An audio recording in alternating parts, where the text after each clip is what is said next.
All right. Good afternoon, everybody. This is Dean Hupp. I am working with the State Department of Education, and we've been working with Jeff Smith and his department to create a new district superintendent portal for the OECS application.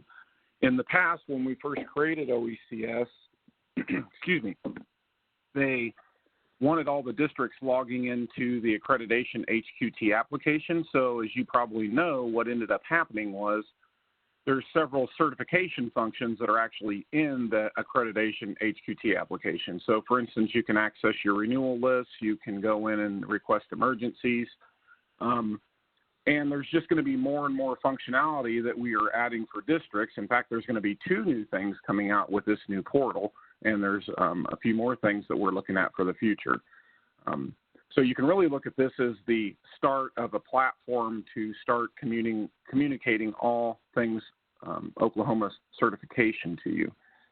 So what we've done is we've gone back and added the district superintendent portal to OECS, and right now you can still access those certification features in the accreditation application, but eventually those will come out of there. So eventually the emergencies, the renewal list, things like that will end up being taken out of the accreditation app, and you would just log into the district superintendent portal of OECS.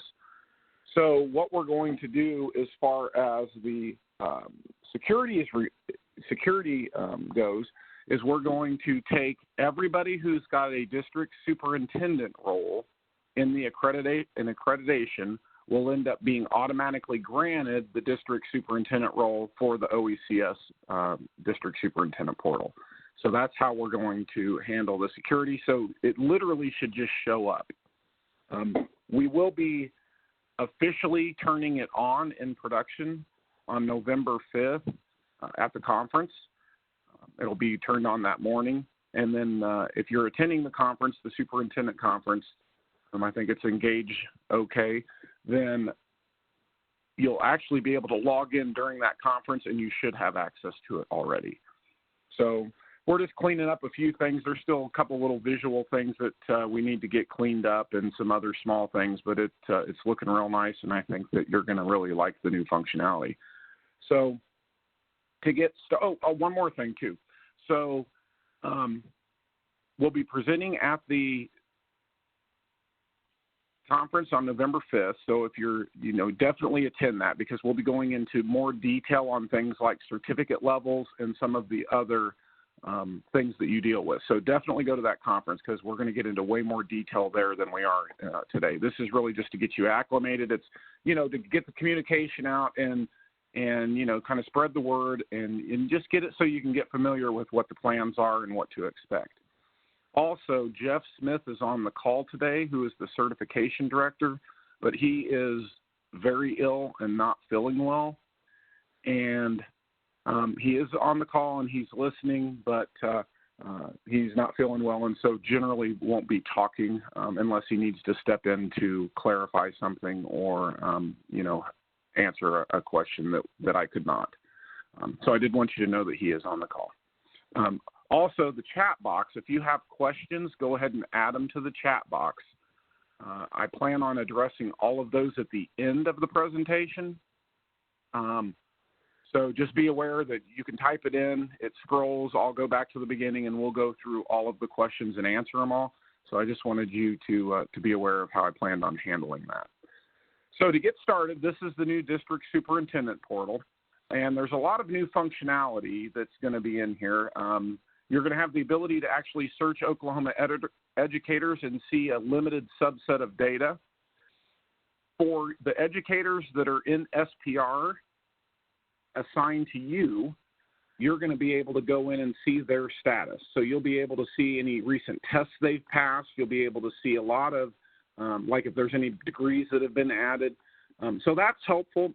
The main purpose of that was really to help you if you have a candidate who's supposed to be applying and getting, the next level of certification or upgrading their certification from like a provisional to a standard, for instance. It helps you keep track of them so that you can see that things are really happening and really moving.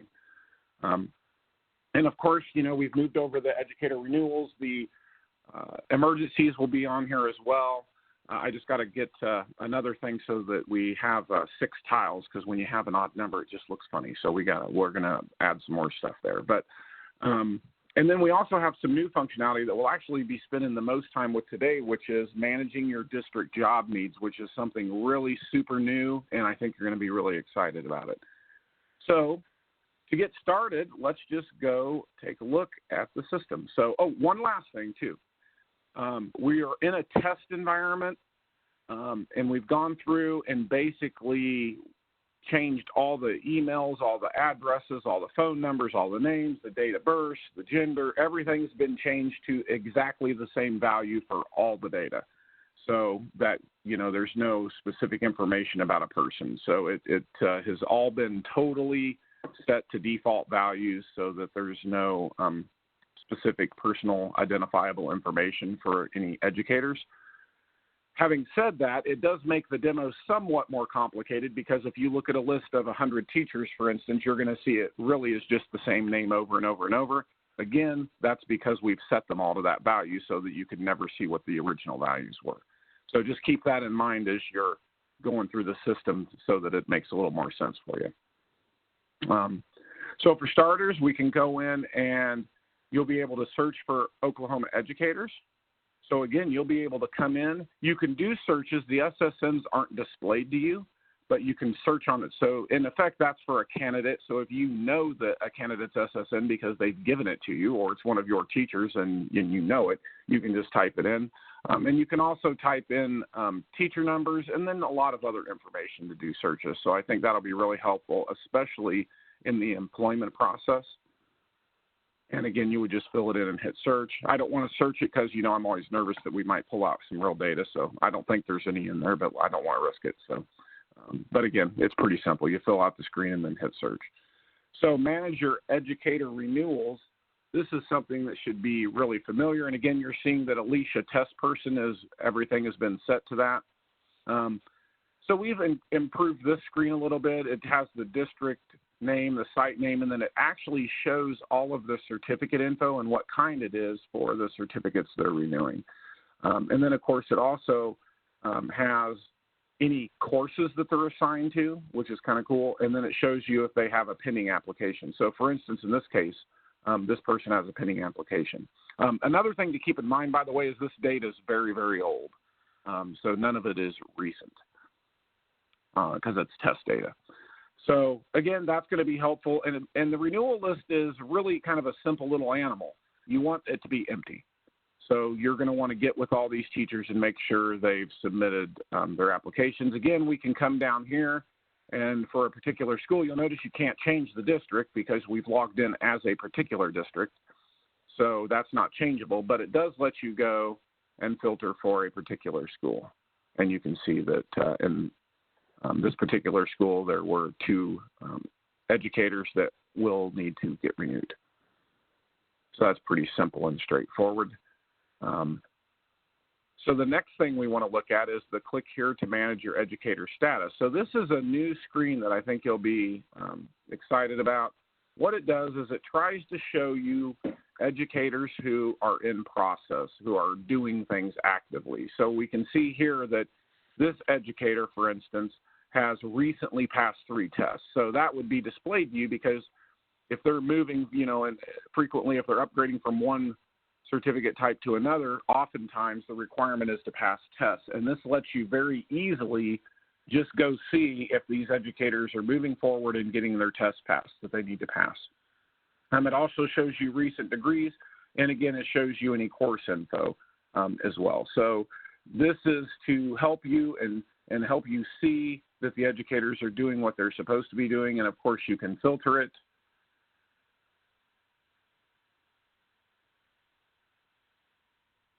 And then you'll get a list there. And then we may even put a filter where you filter out educators that don't have anything, but we're still kind of playing with that. The other cool thing is you can export it to Excel. So that's kind of neat because if you hit that button, it'll actually export the whole thing to Excel and then allow you to save it. And then you could import it into another system or just, analyze it and do whatever you'd like with it. So that is a really handy tool as well. So I'm going to go ahead and pick one of these people and hit view. And of course, what that's going to do when you hit view is it's actually going to pull up the educator. So you can see here, we've pulled up the educator, and here's the certificate info. We've selected a certificate up here, and now we can see the endorsements below it that are on that certificate. On the left, there's some additional information that you have access to now. We can see the degrees. Now, again, these degrees here are the actual degrees that are entered for this person. So they've sent in the transcript, applied for something that required the degree, which is always a key thing. Sending in a blind transcript that doesn't require your PhD, that PhD probably wouldn't get added until you actually applied for something that required it. So that's always something to keep in mind. Shows any tests that have been passed. And of course, what you're seeing here is past tests. You're not seeing taken tests. So there is a difference. You're seeing past tests. The images is really a helpful thing. You can't view them, but what you can see is you can see everything that they've sent in that's been scanned or uploaded. So that's really helpful, because if they've told you they've applied for something, you can actually come here to images and see if it's present. You should either see an upload from them, or you'll see a scanned image where they mailed in the paper copy and then the certification staff actually scanned it. So that's a really helpful tool to make sure your educators are doing what they're supposed to be doing. Print history, what that does is for teachers that belong to you. So to word it differently, if as long as the teacher has been reported in SPR as belonging to your district, you can actually view their deficiency letters. So you'll be able to, if they've received a letter, you'll be able to actually view that letter as long as it's one of your teachers. And you can also view the certificates. So if you want to see their different certificates, you can view those as well. And it'll basically show all certificates and requirement letters that they have received. The assignments, this is really reporting information from the accreditation system. So it would be reporting all the accreditation assignment information, co-teacher information, and then any HQT information, although obviously HQT is kind of going out the door. It is still needed, by the way, for special ed. It's needed and used for special ed purposes. So a lot of times people during the accreditation process will call in and be, wondering about HQ, why is it still displaying? And the reason is it is still used for special ed purposes to determine that the teacher is a valid teacher for their assignment. And then it shows a subset of the SPR data. So you can actually see a subset of what's currently in SPR for this teacher for that year. So that's helpful as well. The other credentials are going to show you things like MBPTS. In fact, there's an enrich right there. So it actually is an enrichment area. So it is very, very informative, and will show you about any of the other credentials, like National School Counselors, that one, I can't remember how to pronounce that acronym, but also ASHA for your speech and hearing people. So any national credentials that have been entered for them will be displayed here as well. So, all right. So that's the information that you can see on an individual teacher. And again, it allows you to do more things if it's one of your own teachers than if it's not. So just be aware of that. If it's not letting you see something that you think it should be, it's probably because that teacher is not one of yours. All right, now that we've reviewed that, let's go ahead and take a look at the managed district job needs. This is really cool. So what this is this is set up so that it allows you to put openings in here, and then it automatically matches to educators and only shows you matches where the educator is certified to teach the job. So I know that you've had other things I don't remember the name of it, but there was a job to teach Oklahoma or something like that where they would go in and put these big, massive job postings in there, and the teachers would have to create accounts and build all these resumes. And, it was just a very time-consuming process that wasn't even plugged into the real certificate systems, because then people had to, physically choose to go into it and use it. The difference is this is literally integrated into the OECS certification system used by you, the districts, and used by all the educators, and it is controlled by the state so that we can make it work exactly the way it needs to. So let me just show you real quick how simple this is. So we'll hit add a job. Let's say we want to do first grade. So we'll just start typing. You notice we just started typing first grade. Boom, there it is, and we just submit it. So what we've done there is we've just said, in the District of Oklahoma City, we have an opening in first grade that we need filled. And that's literally it. That's all you have to do. You can go out and just post that you have a need, and we're calling it job needs. We don't want to turn this into, like a resume exchange thing and all that. We're looking to get you connected with teachers that can fill your need. Also, this would be very helpful, by the way, for all the emergencies. As you all know, the number of emergencies has been skyrocketing over the last 3 to 4 years, and it's almost got like a geometric expansion on it. So this is intended to help you avoid having to do emergencies and to get a qualified teacher that is certified in the classroom. So again, we can go ahead and we'll add another one. Let's say we have a physics class, and these are coming straight. These are the exact same codes that you do for the accreditation application, and you'll notice you just start typing it, and then it pops it up for you, and you can pick it right out of the list. So it's scanning over 1,000 course codes as you're talking, or as you're typing. And again, if we wanted to do it, let's say we wanted to put in an actual number. If you know the course code number, you can put it in, and then you can see we're seeing the first 20 or so course codes that begin with those digits. So if we wanted to then, if we put a 5, that would limit it even more. So you can see now we're just seeing the ones that have the 5. So let's just put a 5th grade class in. And you can see now that we've got a 5th grade, a 1st grade, and a physics class put in there. So what I'm going to do now is I'm going to go ahead and log out. So I'm going to come up here, and I'm in a development mode to make switching users really simple, so just bear with me. I'm going to go back over here. Sorry for the OSU fans in the group. That was a developer that was a OU fan, so he put that on there just for our switching tool. So I'm logged in as an educator now, and one of the things that is really neat and new that they're going to actually have on November 5th is this click here to toggle employment search on. So if I go in, so let's just take a look at my credentials up here. So I take a look at my credentials, and you can see that I am elementary education certified. I just wanted to show that. So this person's elementary education certified, so we know that they should show up as a match for that 1st grade and 5th grade class and should not show up as a match for the physics class. Another thing to note is that the educators have to actually opt in. By default, they don't get matches. Also, by the way, your educators will never see your job postings, and vice versa. So you'll never see an educator that's opted in.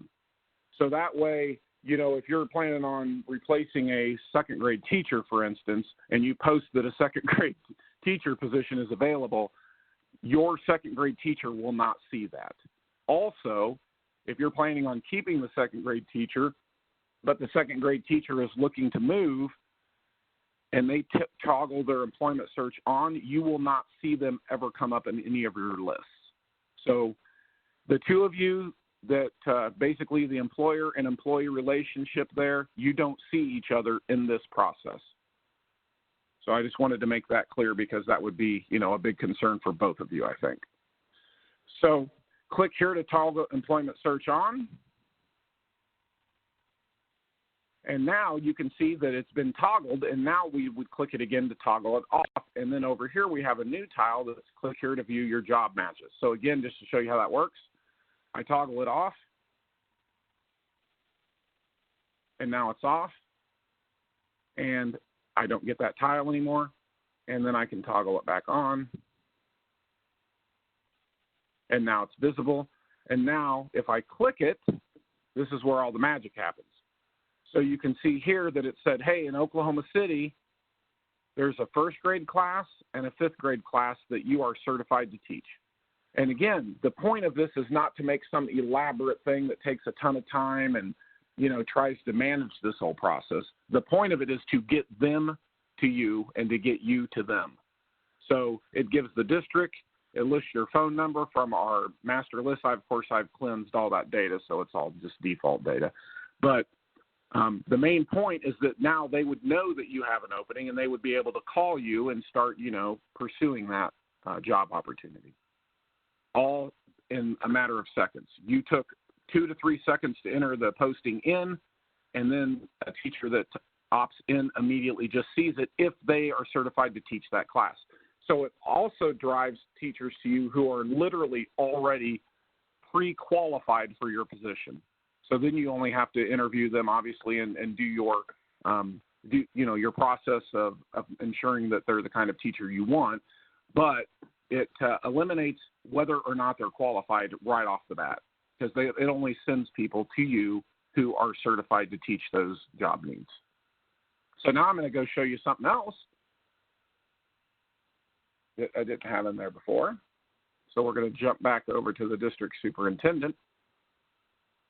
And when we jump back here and click to manage your district job needs, now you can see, remember before this list was empty because before nobody had opted in.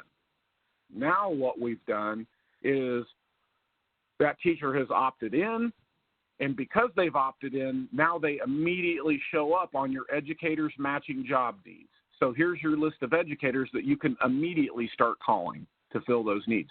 So it's driving you to them, and it's driving them to you. And everybody's pre-qualified. So it's a match. And then you really just have to figure out if it's going to work out and if you can work together. So we're really excited about this. We think that the ease of use and the simplicity is going to make this an extraordinarily valuable tool. And since all the educators are always logging into OECS to submit applications, renew their certificates, you are going to literally have teachers being sent to you the minute you post a job opening or a job need. We've kind of gone with this job need, because it's not a whole formal process. It's just it is intended to be fast so that you can get a list of pre-qualified candidates and start immediately reaching out to them, and of course vice versa for the educators being driven to you.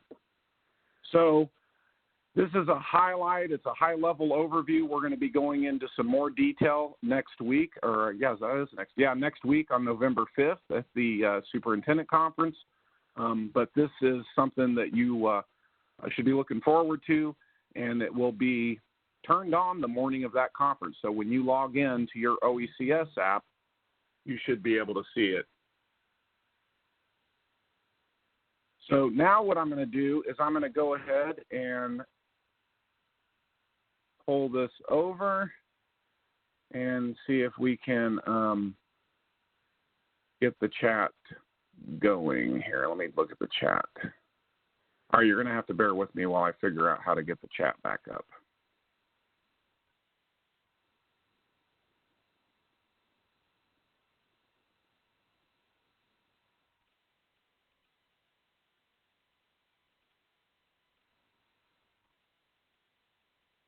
Did you find it? It looks like it's, sorry to be fumbling around here, everybody. It looks like it's very different now that I'm the presenter than when we did it originally, so I can't seem to find where to access the chat. I have this little tiny window, and it doesn't have all the options that the other one did. If you move your cursor around a little bit on the screen and go straight down, there's something, I guess it looks, first of all, there's one that looks like a little man kind of drawing, and then right next to it is the chat. You see that? It always depends on how I'll tell you what, why don't you if you make yourself presenter again, I think I'll get that back. And then okay, let me ask you a couple of questions. I'll just read them. Can a superintendent give rights to an assistant superintendent or another designee?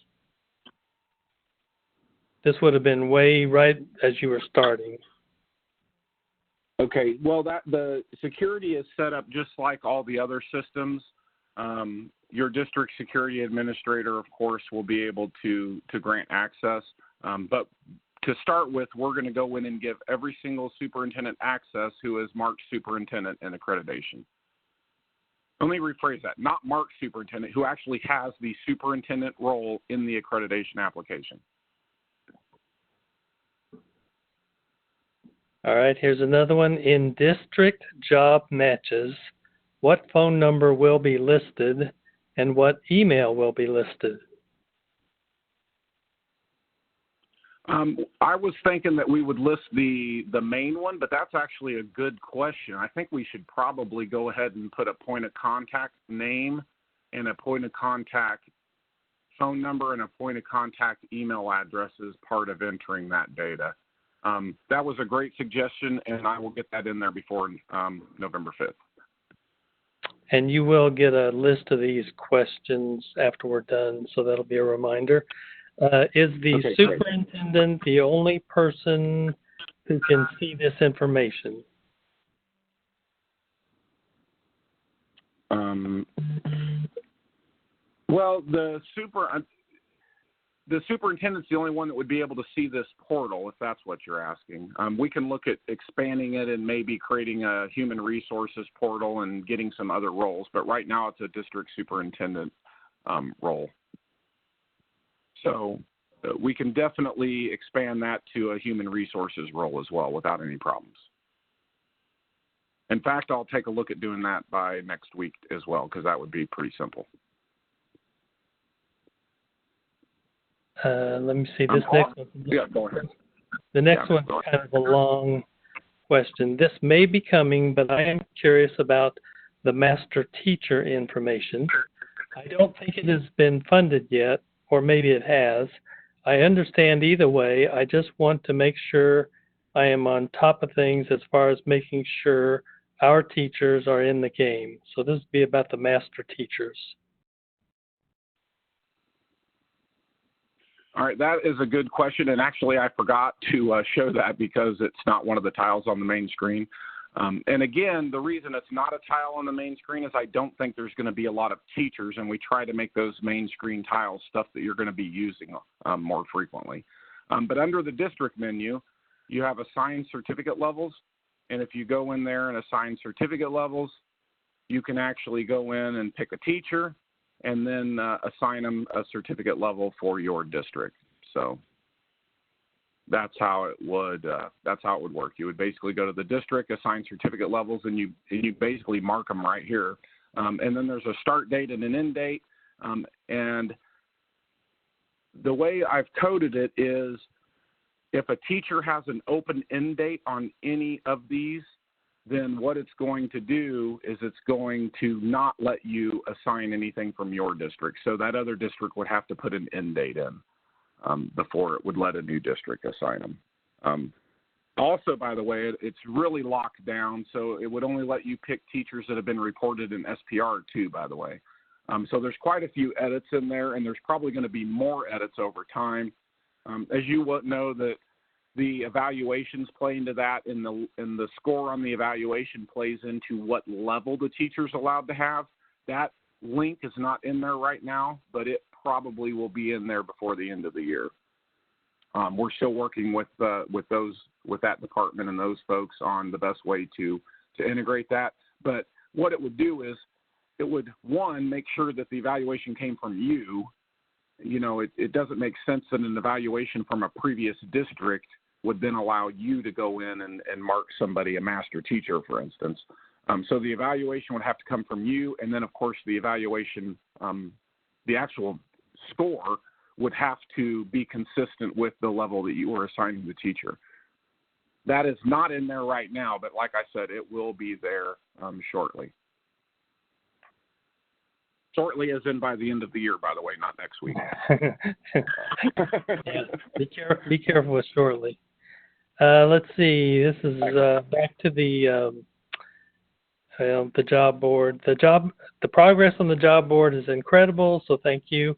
We have been asking for this for so long.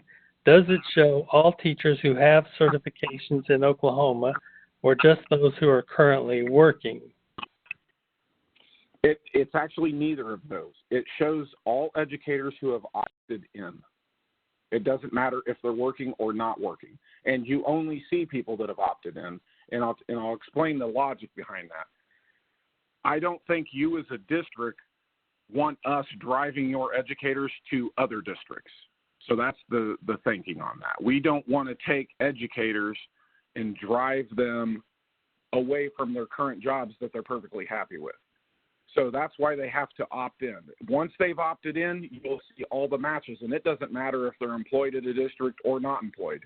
What you'll know for sure is they're certified for that job that you have put out there. That job need that you've put out there, it will only show you teachers that are certified and can teach it. And the only catch is those educators have to opt in, which is actually better if you think about it, because now you know they're looking. If we sat there and just showed you the whole database of, for instance, a first grade teacher, you would have a list of, 20,000 elementary ed teachers. So that wouldn't even be helpful. But this is going to give you the list of elementary ed teachers that are literally looking for an elementary ed job. So that's the beauty of how this works, is it's literally pre-qualifying your people for you, because they're certified in the job need that you've posted, and 2, we're checking to make sure they actually hold the certification to teach it. And 3, they've actually said, I want to go teach in this role. So it's really much of a tighter integration than, some kind of broad statewide search. So hopefully that answers that question for you. This one kind of goes back to, is the superintendent the only one that can see the information? HR needs to be able to see the information if possible. Can they get access to this application and have district user role? Yes, I know for sure that we can get an HR role in by next week. A district user would be a different animal because we'd have to figure out what they can see and what they can't see. And of course, and by the way, when I say that we can do that, what I'm really saying is that I can get that done, and we'll need to consult with the State Department of Education to make sure that they're okay with me doing that. I don't envision that there would be an issue with getting HR's role out there. And I think a district user role would make sense, but clearly they would have much less access. So that's where you'll get the HR role pretty quick is my prediction, again, dependent on the SDE approving it. But I think that district user role would be, a month or 2 off to really flush out what they should be able to see and what they should be able to do and those kinds of things. So hopefully that clears that up for you. And Jeff Smith just let everybody know that there's no funding on the lead and master teacher that I am aware of. There may be some title dollars available in the future. However, if you have the funds, lead and master is ready to roll when you have those who qualify. So that went to everybody. What is the specific title of this session on November 5th? Is it the same as this webinar?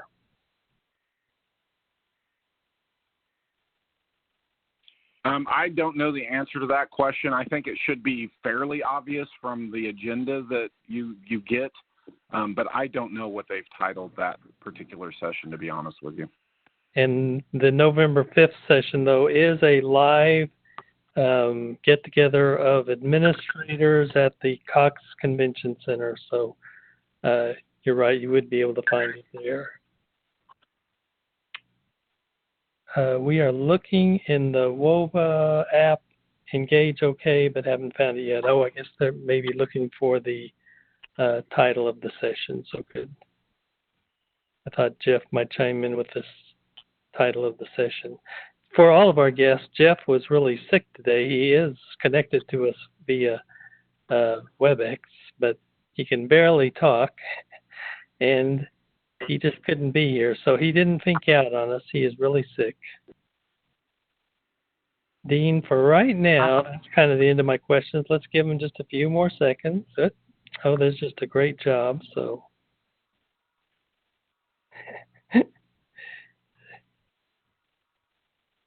Well, thank you. Like I said, we're really excited about this, the job match feature especially. I know that that's, it's been a problem in the districts. I know that you work hard trying to find good qualified teachers, and so we really put a lot of thought in something that would be helpful and not burdensome, which is always, of course, kind of a careful balance.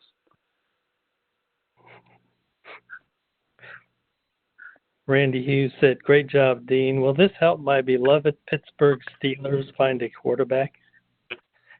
Oh, my gosh, the beloved Pittsburgh Steelers are in desperate need of a quarterback. I love it. You wanted to make sure you heard that one, so good. I keep thinking everybody's reading these with me, but let's see. Kristen said this training is by invite only. I guess, is that the training at the Cox Center? Is that what we're talking about? Yes. So the training at the Cox Center, I guess, is by invite only, is what at least one of our guests is saying. I guess for room size. It looked like it was going to be on the teacher match tool. I think I saw something come through from 2:30 to 3, but it disappeared before I could read it all. Well, and you did just perfect because we just had a text from Dr. Miller, and she said teacher match tool 2:30 to 3:20 on November 5th. And Dr. Miller says it is not invitation only, so it may be first come, first serve. But it is teacher match tool 2:30 to 3:20 on November 5th.